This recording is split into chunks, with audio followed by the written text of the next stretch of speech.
यमलोक का वातावरण बहुत शांत था, लेकिन यमराज के चेहरे पर चिंता की लकीरें थीं। मनुष्यों के बीच बढ़ती स्वार्थपरता, ईर्ष्या और लालच को देखकर यमराज चिंतित थे। तभी उनके दरबार में एक कुत्ता प्रकट हुआ।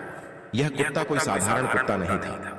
यह यमलोक का संदेशवाहक था, जिसका नाम था धर्म। यमराज ने कुत्ते से पूछा, धर्म, तुम यहां क्यों आए हो? धर्म ने उत्तर दिया, हे महाराज, मैंने पृथ्वी पर बहुत कुछ देखा है। मनुष्य अब केवल धन के पीछे भाग रहा है, लेकिन वह यह भूल चुका है कि सच्ची संपत्ति क्या है। वहां के लोग अमीर तो हो गए हैं, लेकिन उनके मन में शांति और संतोष नहीं है। मुझे लगा कि आपको यह जानना चाहिए। यमराज ने गहरी सांस ली और कहा, धर्म, मुझे ब्रह्मांड की यात्रा पर ले चलो। मैं स्वयं देखना चाहता हूं कि धरती पर क्या हो रहा है। धर्म और यमराज ने एक दिव्य द्वार से प्रवेश किया और ब्रह्मांड की यात्रा पर निकल पड़े। उन्होंने तारों और ग्रहों के बीच से गुजरते हुए धरती को देखा। जैसे जैसे वे पृथ्वी की ओर बढ़े, उन्होंने देखा कि गरीब और अमीर के बीच का अंतर बढ़ता जा रहा है। सबसे पहले उन्होंने एक छोटे से गांव में कदम रखा, जहां एक गरीब आदमी मोहन अपनी बीमार पत्नी और 2 बच्चों के साथ रहता था। मोहन बहुत मेहनत करता था, लेकिन उसकी किस्मत हमेशा उसके साथ नहीं रहती थी। उसके पास खाने को कुछ नहीं था और उसके बच्चे भूखे सो रहे थे। यमराज ने यह सब देखा और धर्म से पूछा, यह आदमी इतना ईमानदार और मेहनती है, फिर भी इतना गरीब क्यों है? धर्म ने कहा, महाराज, यह आदमी गरीबी में भी संतुष्ट है, क्योंकि उसके पास प्रेम और परिवार का साथ है। लेकिन इसके विपरीत बहुत से लोग केवल धन की चकाचौंध में फंसे हुए हैं। इसके बाद यमराज और धर्म एक बड़े शहर में पहुंचे। वहां एक अमीर व्यापारी रोहन अपने आलीशान महल में रहता था। उसके पास हर सुख सुविधा थी, लेकिन वह कभी खुश नहीं दिखता था।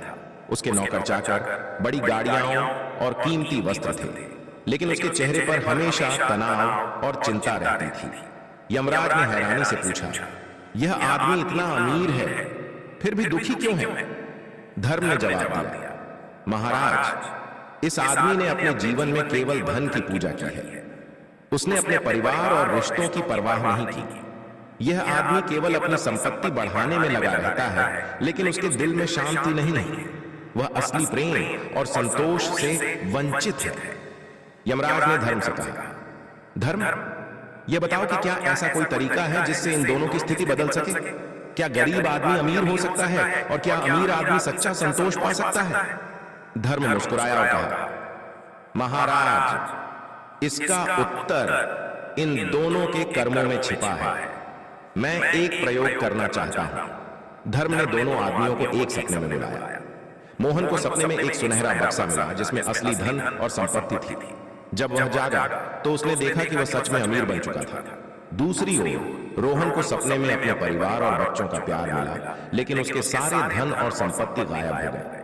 जब वह जागा तो उसने खुद को एक साधारण घर में पाया, लेकिन उसका परिवार उसके पास था और उसे प्यार दे रहा था।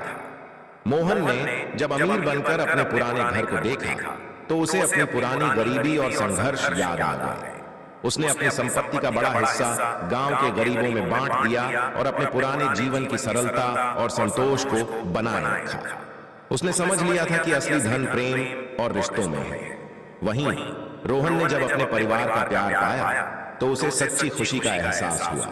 उसने अपने पुराने जीवन की दौड़ और लालच छोड़ दिया। उसने अपने बच्चों और पत्नी के साथ समय बिताना शुरू किया और समझा कि असली संपत्ति धन नहीं, बल्कि परिवार का साथ और संतोष है। यमराज ने धर्म से कहा, तुमने इन दोनों की किस्मत बदल दी। यह कैसे हुआ? धर्म मुस्कुराया और कहा, महाराज, यह ब्रह्मांड का एक रहस्य है। मनुष्य जो करता है वह उसे ही वापस मिलता है। गरीब आदमी ने हमेशा अपने कर्मों में ईमानदारी और प्रेम दिखाया, इसलिए उसे धन मिला। वहीं अमीर आदमी ने जब प्यार और रिश्तों की कदर की, तब उसे असली संतोष मिला।